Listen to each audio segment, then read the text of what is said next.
ne baba balese 2,000 nenga zisasulire. Musajja mukulu atutte mukazi we ku poliisi ayagala bamuddiza ebintu byatwala ku buko. Njagala omuwala asasule ebintu byange ayige.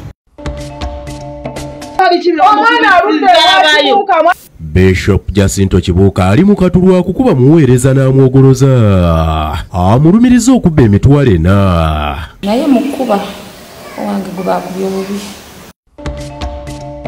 Ebintu bya gavumenti bitusobedde nnyo. Gavumenti erambise engeri gyegenda okusindikamu ssente z'emiruka. Next week tusuubira okubaweereza obukadde 25. Abooluganda bana abaafiiridde mu Kabenje baziikiddwa. Biwoobe.